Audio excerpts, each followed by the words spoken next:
दोस्तों अगर आप भी ऑप्शन बाइंग करते हो पर अगर आपके पास कोई भी स्ट्रेटेजी अवेलेबल नहीं है, सिंपल आप गट बेसिस पर अगर ऑप्शन बाइंग करते हो तो ये बिल्कुल गलत है। आपके पास एक स्ट्रेटेजी रहना बहुत ज़रूरी है। तो आज के वीडियो में मैं आपको एक स्ट्रेटेजी देने वाला हूँ जिसको मैं पर्सनली यूज़ करता हूँ और आप भी इसे यूज़ करके देख सकते हो। बहुत ही अच्छी स्ट्रेटेजी है, ज़रूर आपके ऑप्शन बाइंग के जर्नी में आपको हेल्प करेगी। तो आइए देखते हैं कौन से रूल्स और स्टेप्स को हमें फॉलो करना है। तो सबसे पहले जो भी इंडेक्स में आप ट्रेड करते हो उसका चार्ट ओपन करना है। ऑप्शन ट्रेडिंग करने के लिए मैंने धन के ऑप्शंस ट्रेडर ऐप है उसमें लॉगिन कर लिया है, आप भी चाहो तो इसे चेकआउट कर सकते हो।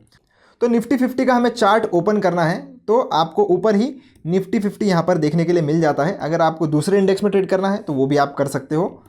तो निफ्टी 50 में मैं इधर क्लिक कर देता हूँ। क्लिक करने के बाद हमें चार्ट ओपन करना है। तो चार्ट ओपन करने के लिए हमें इस वाले बटन पर क्लिक करना पड़ेगा। अब हम चार्ट पर आ चुके हैं।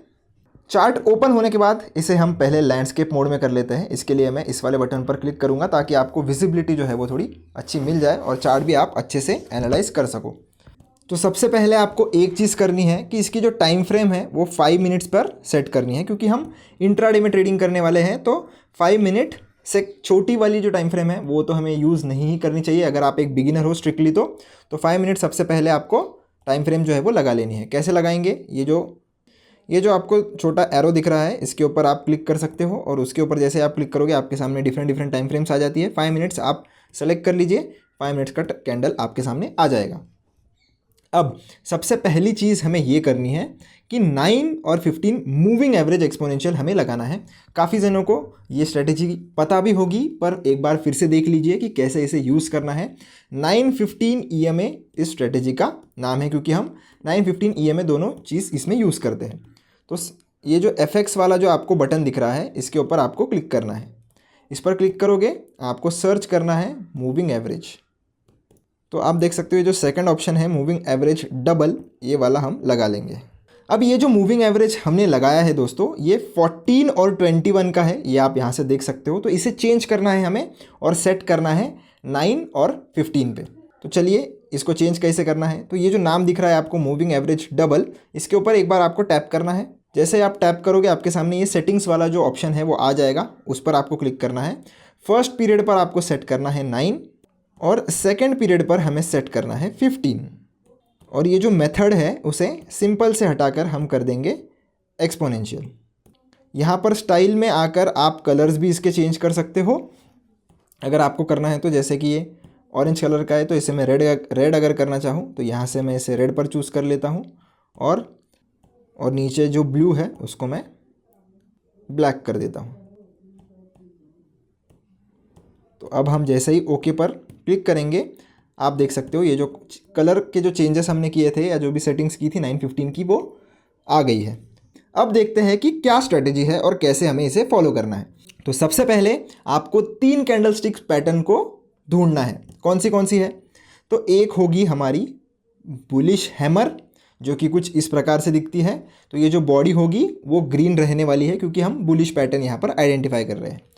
दूसरा देखने वाले हैं हम बुलिश मारूबोजू, यानी कि पूरी ग्रीन कलर के बॉडी में कुछ इस तरीके से दिखने वाली कैंडल। और तीसरी कैंडल कुछ इस तरीके से जो लॉन्ग विक रहेगी और ये जो विक है वो आपको इस 9-15 मूविंग एवरेज पर देखने के लिए मिलेगा। अब ये तो हो गई बुलिश वाले साइड की और इसके अपोजिट रहने वाली है बियरिश, यानी कि अगर हमें बियरिश हैमर मिलती है जिसकी ये पूरी रेड बॉडी होने वाली है तो ये एक कैंडलस्टिक हम देखेंगे और एक बियरिश मारूबोजू जिसमें ये जो पूरी बॉडी है वो रेड कलर की रहने वाली है। जैसे बुलिश मारूबोजू में ग्रीन कलर की होती है वैसे बियरिश मारूबोजू में रेड कलर की बॉडी होती है। और ऐसे रिजेक्टेड एक कैंडल जो मूविंग एवरेज से रिजेक्शन खाई है जिसमें लो बड़ी विक है और बॉडी भी ठीक ठाक है। तो चलिए देखते हैं कुछ ऐसे पैटर्न। अब इधर आप देख सकते हो यहाँ पर एक बुलिश मारूबोजू यहाँ पर भी बनी है और यहाँ पर भी बनी है। तो अब इनमें से चूज़ कौन सी करनी है, तो एक तो हम इस वाले कैंडल को चूज़ कर सकते थे जिसमें आप देख सकते हो ये जो कैंडल है वो 15 और 9 दोनों मूविंग एवरेज का जो जोन बन रहा है उसमें से उभर कर आई है। तो ये वाला कैंडल जो है इसे हम कंसिडर कर सकते हैं। दूसरा हम एक ऐसा मारूबोजू कैंडल कंसिडर कर सकते हैं जो कि यहाँ पर बन रहा है तो ये भी आप देख सकते हो, ये भी एक बुलिश मारुबोजू ही है और ये भी एक बुलिश मारुबोजू ही है। तो जिसमें ग्रीन कलर की बॉडी, मतलब पूरी की पूरी जो कैंडल है वो ग्रीन कलर की बॉडी में होनी चाहिए, विक्स उसमें बिल्कुल भी नहीं होने चाहिए। तो ये वाला कैंडल आप देख सकते हो। पर मारुबोजू अगर आप देख रहे हो तो मैं आपको बोलूँगा कि आप प्रीफर कीजिए कोई ऐसी मारुबोजू आपको मिले जो नीचे से ऊपर क्लोजिंग दे। मतलब अगर ये 9 और 15 मूविंग एवरेजेस है तो बुलिश मारुबोजू कुछ नीचे से ऊपर की तरफ, ये दोनों मूविंग एवरेजेस के ऊपर क्लोज होनी चाहिए, यानी कि चीर कर ऊपर क्लोज होनी चाहिए। मैं आपको एग्जांपल भी बता देता हूँ, तो ऐसा एग्जांपल भी हमें मिल जाएगा। तो यहाँ पर आप देख सकते हो ये जो बुलिश मारुबोजू यहाँ पर जो बना है, जिसमें क्या हुआ है, नीचे से कैंडल चालू हुई है और सीधा ऊपर जाकर क्लोज दी है। अब एंट्री कब बनानी है? अब एंट्री आपको तब बनानी है दोस्तों जब कोई भी आपकी जो कैंडल स्टिक मैंने जो आपको बोली उसका हाई कट होता है, तब आप बाय साइड की एंट्री बना सकते हो। जैसे कि यहाँ पर आप देख सकते हो ये एक बुलिश मारुबोजू था जिसमें नीचे से कैंडल शुरू हुई और सीधा मूविंग एवरेज के ऊपर इसने क्लोजिंग दिया है, पर इसका हाई कट नहीं हुआ। तो हाई कट होने के बाद आपको एंट्री लेनी है, पर हाई इमीडिएट कैंडल में कट हुआ तो ही इसमें मज़ा है, बाद में कभी कट हो रहा है तो वो ट्रेड आप अवॉइड कर सकते हो। तो सिंपली हम ढूंढते हैं कि कहाँ पर हमें ट्रेड मिल रहा है। तो यहाँ पर आप देख सकते हो ये जो कैंडल है वो प्रॉपरली बनी थी और जैसे ही इसका हाई कट हुआ आप इसी कैंडल का लो स्टॉप लॉस रख सकते हो और 1:2 या 1:3 का मिनिमम टारगेट रख सकते हो। और एक कैंडल हम देखेंगे यहाँ पर भी। तो ये जो स्ट्रेटेजी है दोस्तों ये इंट्राडे के लिए बनी हुई है, तो इसमें ऑब्वियसली स्टॉप लॉसेस भी हिट होते हैं, पर ट्रेड जब आपको लगता है तब आपको बड़े बड़े ट्रेड मिलेंगे। तो ये एक कैंडल जो थी इसने 915 मूविंग एवरेज से सपोर्ट लिया है। नेक्स्ट इमीडिएट कैंडल ने इसका हाई भी तोड़ा है, पर यहाँ पर स्टॉप लॉस हमारा ये लेकर चले गया, पर आपको फिर से एक बार एंट्री मिली है। आप देख सकते हो ये जो रेड कैंडल है उसने ऊपर की तरफ से दोनों मूविंग एवरेजेस को काटा है और नीचे तगड़ी क्लोजिंग दी है। जैसे इसका लो टूटा वैसे ही आप एंट्री बना सकते थे और आप देख सकते हो कि कितना बड़ा ट्रेड आपको मिला है। मान लीजिए आप इतना बड़ा ट्रेड पूरी तरीके से नहीं भी कैप्चर कर पाते, पर मिनिमम आप 1:2 या 1:3 ईजिली कैप्चर कर जाते। अब जब इतनी बड़ी कैंडल बनती है तो स्टॉप लॉस कहाँ पर रखना है ये भी मैं आपको समझा देता हूँ। तो स्टॉप लॉस कैसे रखना है चलिए वो भी देख लेते हैं।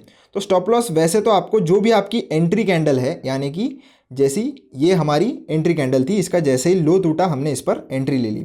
तो वैसे अगर कैंडल छोटी है तो आप इसका हाई, या अगर बुलिश कैंडल है तो उसका लो आप स्टॉप लॉस रख सकते हो। पर कैंडल अगर ज़्यादा ही बड़ी है, उतना स्टॉप लॉस आप नहीं लेना चाहते, तो उस केस में आप 50 to 60% ऑफ द कैंडल का जो साइज़ है उसका आप स्टॉप लॉस रख सकते हो। पर ध्यान रखिए कि मिनिमम आप 30 से 40 पॉइंट्स निफ्टी में स्टॉप लॉस रखिए, क्योंकि इतना तो वॉलेटिलिटी चलता है।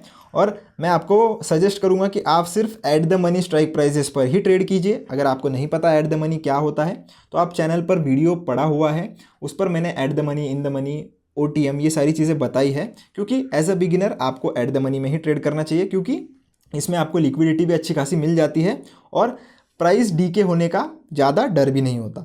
नहीं तो काफ़ी सारे लोग ऑप्शन सस्ता मिलता है इसलिए आउट ऑफ द मनी में ट्रेड करते हैं और थीटा के कारण उनको, भले ही उनकी डायरेक्शन राइट है, उनको लॉस हो जाता है। तो इससे बचने के लिए हमेशा, अगर आप एक बिगिनर हो तो जब तक आपको एक्सपीरियंस नहीं आ जाता, आप at the money strike prices पर ही ट्रेड कीजिए।